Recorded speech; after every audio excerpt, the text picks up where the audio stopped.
guys. Morning. Beautiful morning, but it's cold out here this morning. We headed up here, a little job up about 30 minutes from home. Little job we started, I don't know, it's been a couple weeks ago. Little bitty project.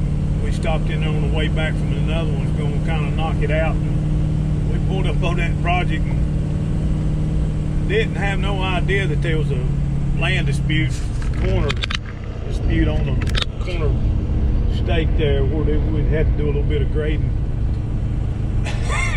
we kind of walked into a hornet's nest up there. I don't know, we spent a couple hours up there waiting for them to try to sort it out. They had the both homeowners association. It seemed like we had the whole neighborhood. I don't know. We had dogs and cats and children and the president of the homeowner association.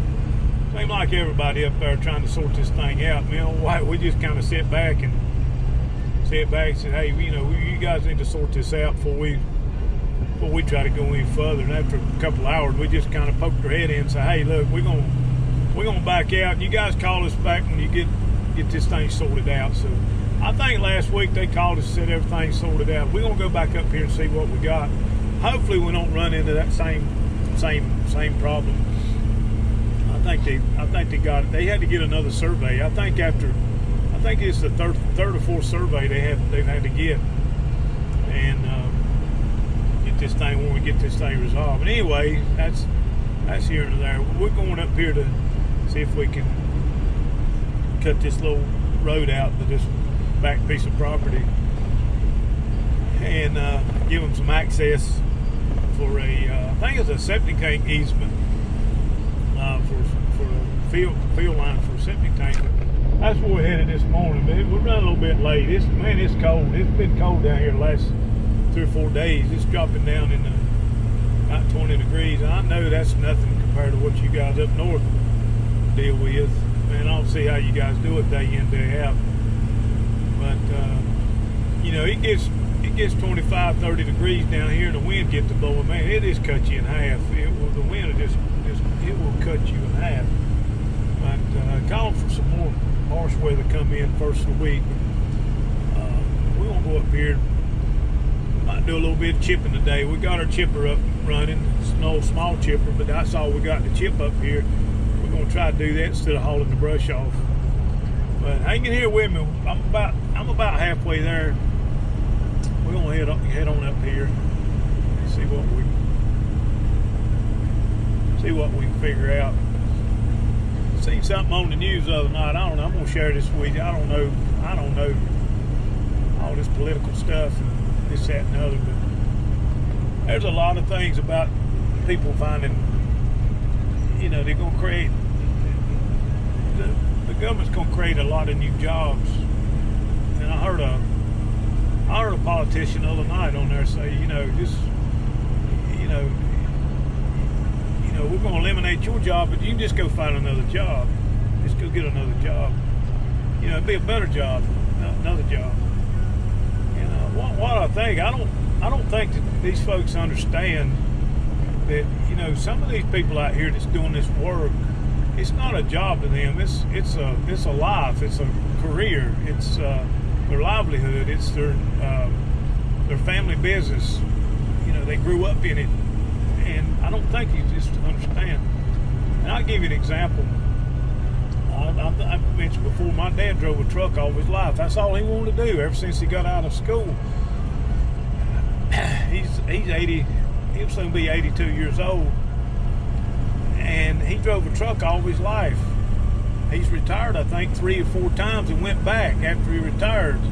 And he got another job driving a truck. And he hadn't been retired but about a year. He quit a year ago Thanksgiving, about a year and a half ago, or a year ago, a couple of months. But anyway, what I'm getting at, that's what he wanted to do. He loved driving a truck. I think he's been to every state except 2. And I think the 2 states he hadn't been to is Hawaii and North Dakota.